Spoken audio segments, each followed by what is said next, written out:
Great Lakes Prepping here. You may have seen a couple of my earlier videos in which I made meals in a jar. That is, entire meals contained entirely within a mason jar. Now, to be fair, the previous ones I made, one was chicken and vegetable soup, the other one was chili. They weren't truly 100% meals in a jar. In both cases, I still used fresh meat. So everything was in the jar except chicken for the one video and some fresh ground beef for the other. Well, I wanted to make a new one, and I've had an idea kicking around for what I could make next, and I decided to do chili mac. Now, you may have seen the Mountain House chili mac with beef pouch before. It's one of their best sellers and apparently one of the favorites among those who buy Mountain House. So I'm going to go ahead and try to not necessarily reproduce or replicate this recipe, but come up with something pretty much along similar lines. Now, I thought, well, I know exactly how I would do this if I had some fresh ground beef. So I am going to make that one. But I also came up with how I think I could go with completely dried ingredients all inside of a single jar to make a fully shelf-stable and long-lasting, portable, whatever, chili mac meal in a jar. So in this video, I'm going to make both of them, and I'm going to show you how I do each one of them, and then I'll cook both and compare and see which one comes out better. I'm pretty sure the one with the fresh beef will be better, but we'll see how the completely dried one stands up. All right, let's get started by taking a look at all of our ingredients. Now, like I said, I'm going to be making 2 jars of this, one of which will have fresh beef and the other will have freeze-dried beef. So I've got most of the ingredients split up into separate dishes so I can easily add them to the jars. We have our chili seasoning. For this, I just used a packet of McCormick chili seasoning, original flavor, and I split it in half. It's not quite a quarter of a cup times 2. And then we've got a quarter of a cup of small kidney beans, a quarter of a cup of dehydrated sweet corn, a half a cup of dehydrated onion. Each of these contains 1/2 of a dehydrated poblano pepper. And then we've got the contents of 2 packages of macaroni and cheese. I didn't realize that all my macaroni and cheese that I have on hand is spiral noodles, but they're going to work just the same. I don't think it's going to affect the integrity of the meal at all. And then, of course, we have the 2 packets of cheese flavoring from those boxes of mac and cheese. We've also got some whole milk powder, and for the version that is all dried ingredients, I'll use a little bit of powdered butter as well. So let's get started mixing these all together in the jars. Now, even though the idea here is to have a complete all-in-one meal in a jar, that doesn't mean that we're simply going to take all the contents of our jar and dump it into hot water. There's still a couple of stages for the preparation when it's time to actually cook this stuff. So some of the ingredients will just go right into the jar. Other ones need to be separated a little bit. And to do that, I'll actually put those ingredients in a separate baggie and just sort of tuck those into the jar on top. So in both cases, we're going to get started by just throwing in our beans and all of our dried vegetables.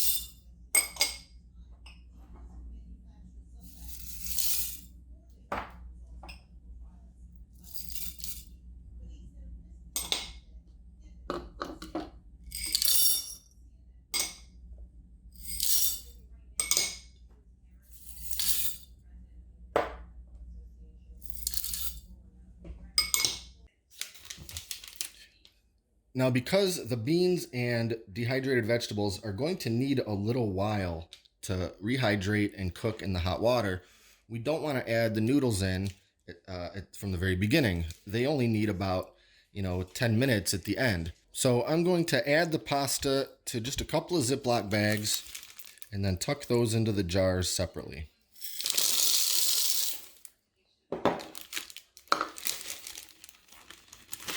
Try to get as much air out of there as possible so it takes up less space.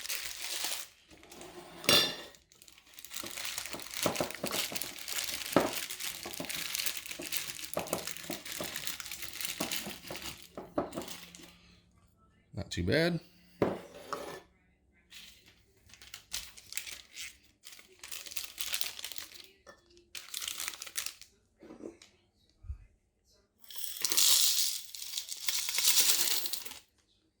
Now for the version where I'm going to use freeze-dried beef, I'm going to go ahead and add those into the bag with the pasta because those ingredients, they'll need to cook in the hot water for roughly the same amount of time. So this right here is the freeze-dried equivalent to 1 pound of fresh ground beef.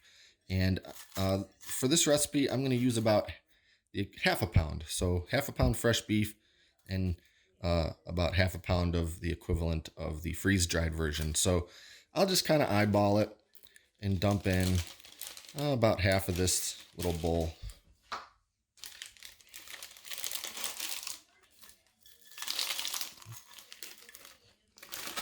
Give or take, maybe a little more, why not?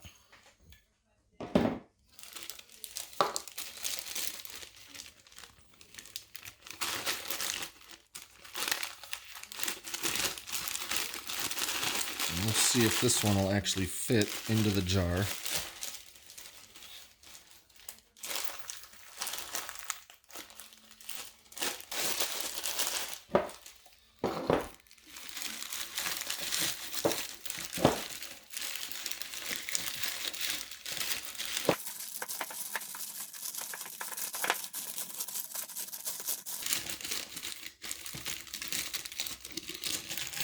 Perfect.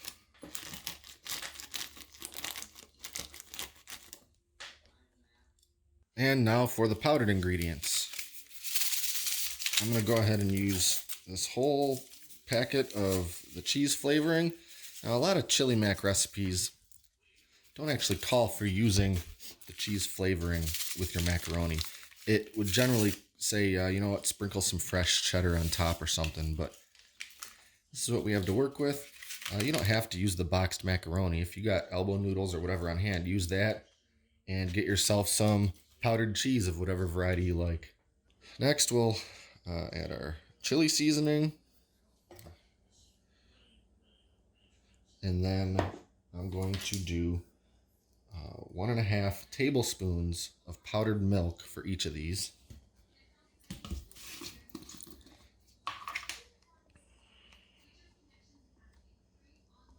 I'm just going to kind of eyeball it here. I'm not going to worry about getting super precise.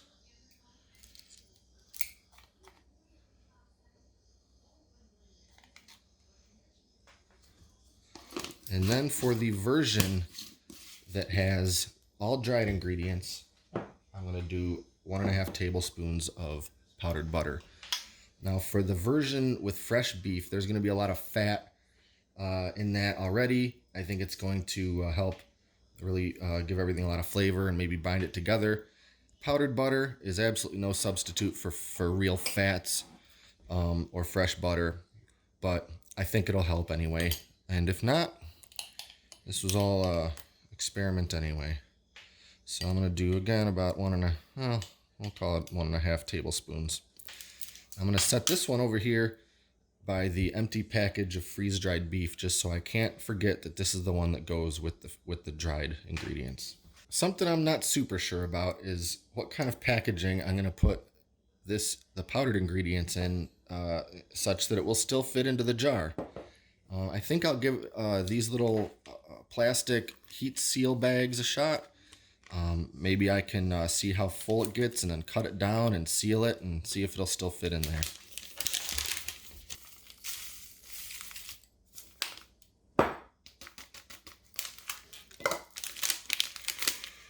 Oh, that's not bad. Yeah, I think I can probably cut it to about there and it'll still work with the heat sealer. So let's give that a shot. And of course, when I say heat sealer, I just mean my Food Saver vacuum sealing machine. I'll just use the seal function of it to close these bags up.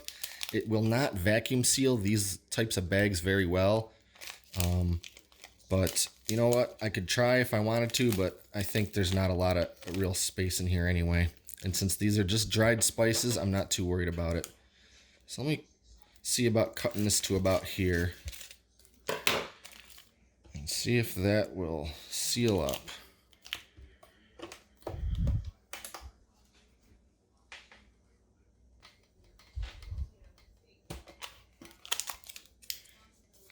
Not too bad. Sealed up pretty nicely. So, this is the mix for the stuff that will use the fresh beef. And I'm going to see if this will fit into the jar. Not bad at all. I'm a little more worried about the other jar that's got all that freeze-dried beef in it.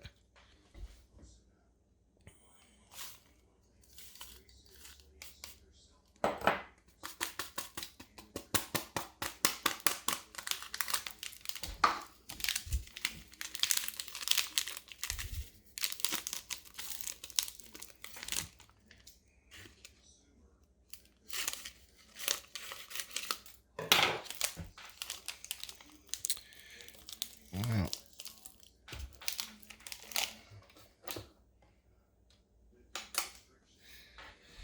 You can see I'm going to have to clean this machine down afterwards because I'm getting powder all over the place. I'll also mention that I considered putting tomato powder in here too to make it have more of that chili consistency, or not consistency, but the flavor. All my chili that I make uses a tomato juice liquid, and when I made a chili meal in a jar, I used quite a bit of tomato powder. I decided not to. I didn't want to completely overpower the cheese. So, you know what? I'll give it a shot and we'll see how it goes. And if I miss the more flavor of tomato in there, I'll do it next time. All right, so hopefully this seal is good and we can really jam this into this other jar. I'm a little worried about that. Oh yeah. Okay, all right. That's gonna work. So now, even though I'm gonna cook these in just a few minutes, we're gonna go through the whole process just to make sure I show you how everything will look. And that, of course, means we're going to be using everybody's favorite gadget, the vacuum sealer jar attachment. So just as always, I'm going to put the lid on the jar, carefully put the attachment over top, and press the vacuum button.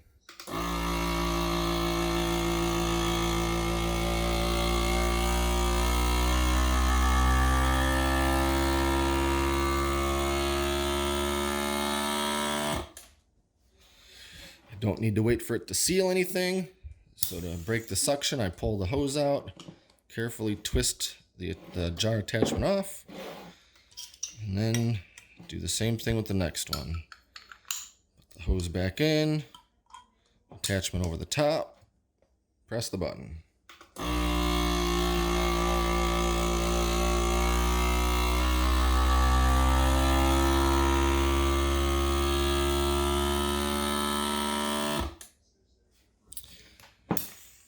And that's it.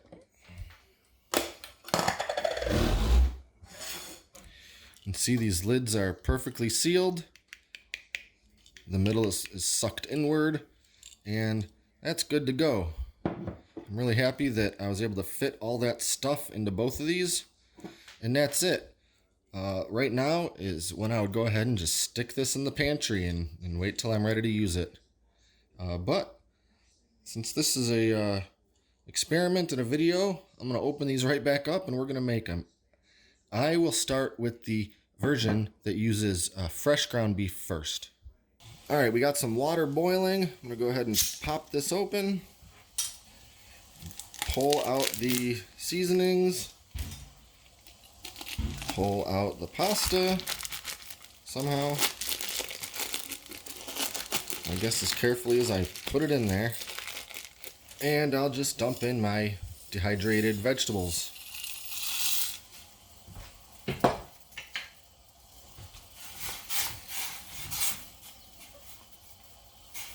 Now these won't take super long to rehydrate, but you know, we got some dried beans in here and all these vegetables.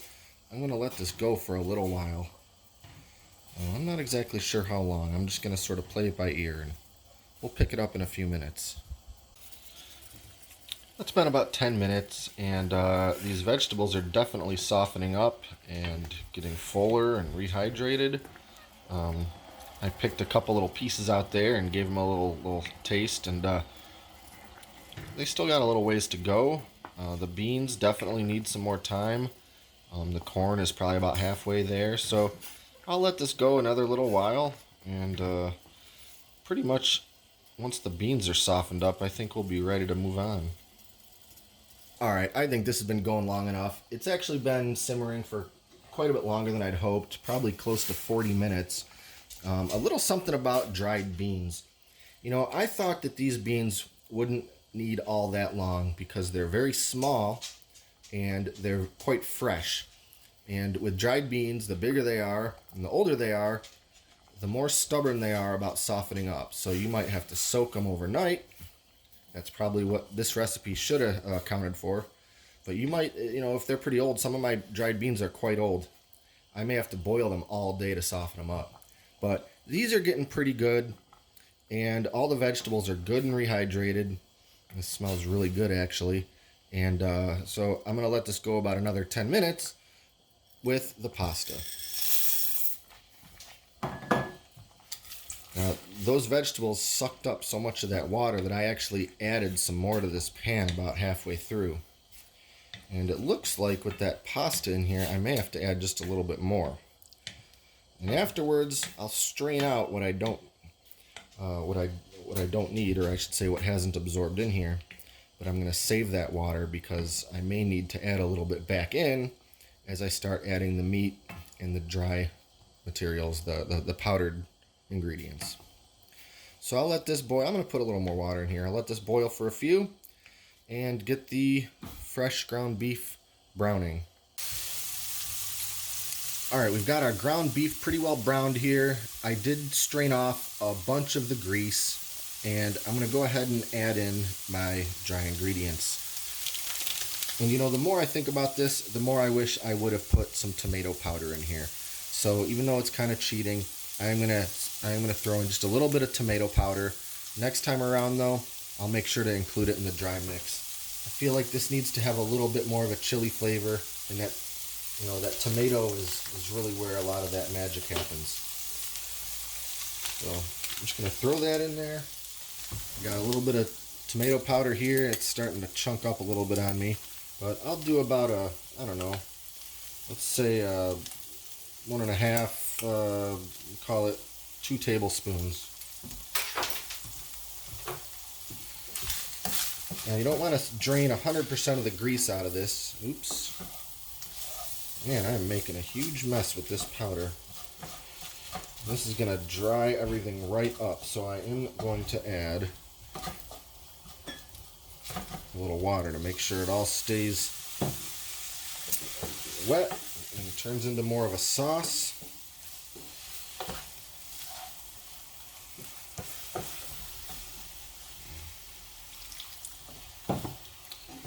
Look at it like when you make taco meat and you mix water with all the seasonings and let it simmer for a few. Again, this is about half a pound of 80-20 ground beef. I'm gonna say that smells pretty darn good with all those seasonings and stuff in there. So I'll let that simmer just a couple minutes, and then our pasta and vegetables will be about ready. Alright, time to strain our vegetables and pasta. And I'm going to try to save just a little bit of that water in this big measuring cup.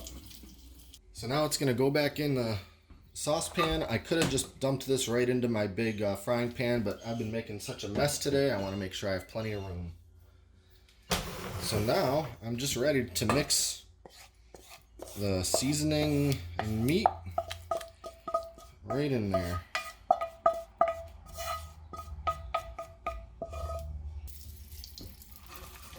Stir this all in real good. I don't think I'm going to necessarily need to add any more liquid. I think we're doing pretty good here. I think this would look a little prettier with elbow macaroni because it would seem a little more authentic to a chili mac. But I'm just going to pretend that didn't happen. And that's pretty thick. If you like yours a little more soupy, you should probably stir in just a little more water. I like it to be kind of thick, like a macaroni and cheese consistency myself. Look at that. That's pretty good right there. I'm going to serve some of this up in a bowl and give it a try. I got to tell you, I think this came out looking really awesome. I'm really hoping that it tastes as good as it looks and smells.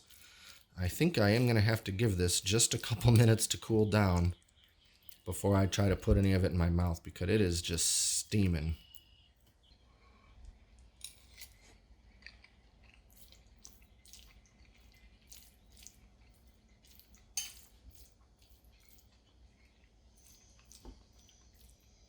I gotta say, that is really good. I'm actually really excited about how that came out. I think a couple lessons learned were just go with that tomato powder from the beginning. It's definitely going to help.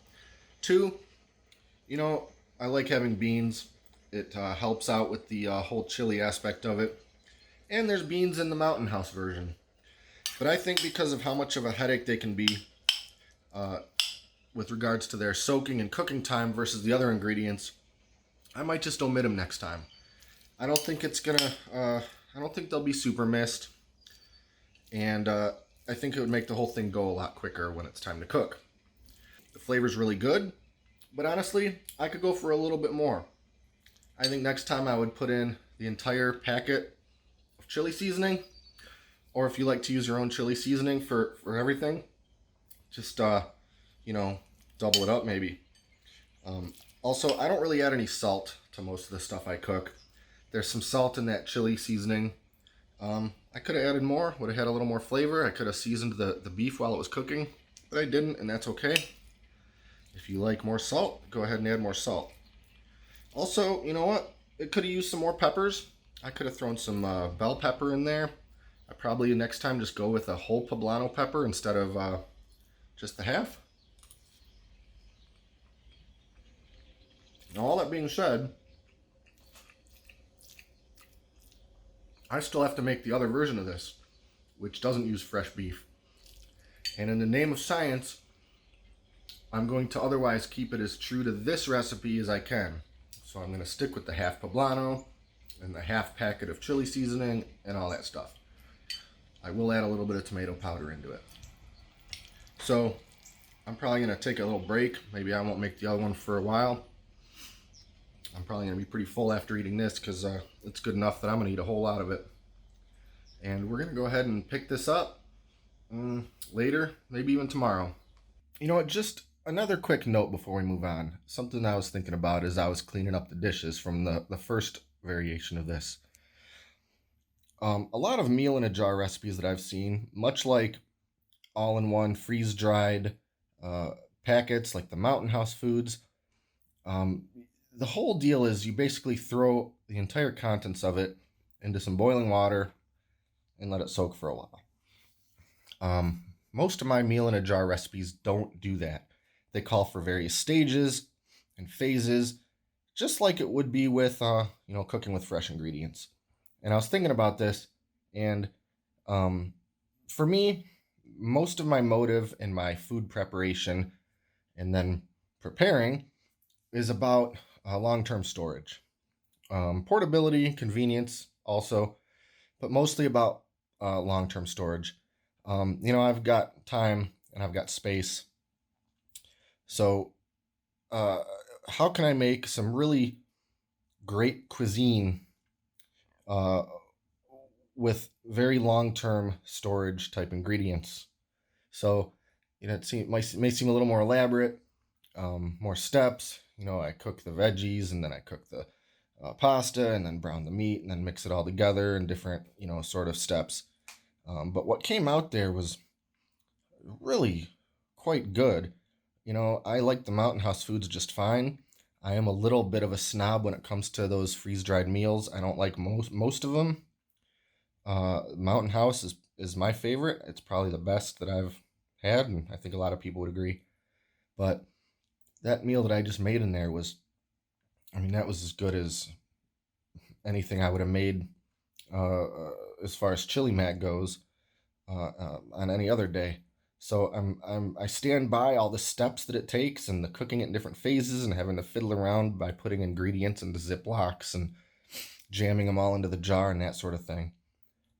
If you're looking for something that is purely convenience and you're not quite as concerned with flavor and texture and it resembling real food, then buy yourself some MREs that come out looking like cat food, or stock up on some cheap freeze dried meals. These are definitely a little more, I don't know, we'll call it gourmet meal in a jar recipes. If I'll sit here and toot my own horn a little bit. So that's it. I'm gonna go back to what I was doing, and when this video picks up, we'll be making version 2. Okay, chili mac meal in a jar, version 2.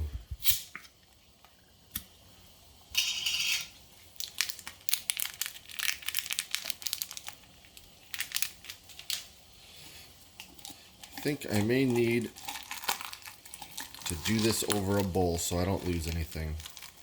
Dried vegetables and beans, just like the first one. Let this simmer for about, I guess, 40 minutes. Alright, our vegetables and beans are pretty soft, and now I will add in the pasta and freeze-dried beef. Again, I did have to add a little bit more water to this pot. So now I'm going to let this simmer for maybe around 10 minutes. Okay, the pasta and freeze-dried beef is pretty softened up, and I think I'm going to go ahead and strain about half of this liquid off. I'm going to need to leave some in there for all the dry powdered ingredients I'm going to add in. So let me do that. Okay, heat's off. About half of the liquid's drained out. Time to add my powdered ingredients.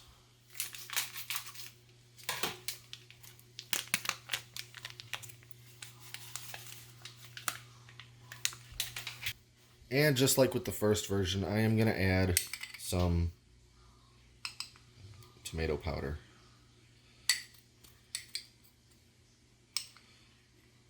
1.5 tablespoons, give or take.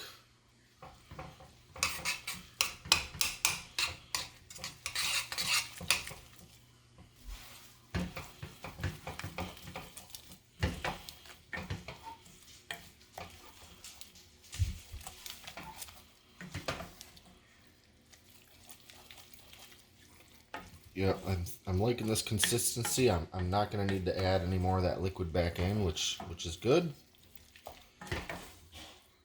This is a little bit more liquidy than the first batch I made, and I guess I could have probably strained almost all the water out of it. But I'm still pretty happy with this, and I think I'll go ahead and serve some up in a bowl. All right, so there we have it. Again, this has the exact same ingredients as the variation that I made first, with the exception of freeze-dried beef instead of fresh beef, and I added some of that powdered butter. Otherwise, it's all the same stuff, just the process is a little different.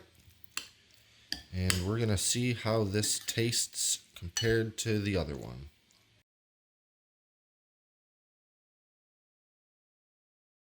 So you know what, after letting this sit for just 5 minutes or less, it's already thickened up almost to the consistency of the batch from earlier.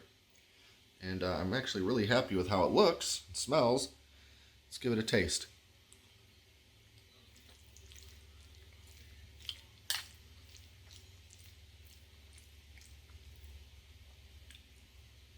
I gotta say, it tastes almost identical to the version that I made first.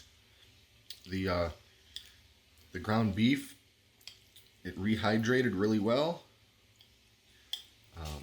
It's not quite as greasy, obviously, and maybe that affected the overall composition. I don't know, but you know what? The taste is really close. Yeah, it's just about the same. I would say it's as tasty and as pleasant in texture and appearance and flavor, smell, everything. I'm really pleased with this.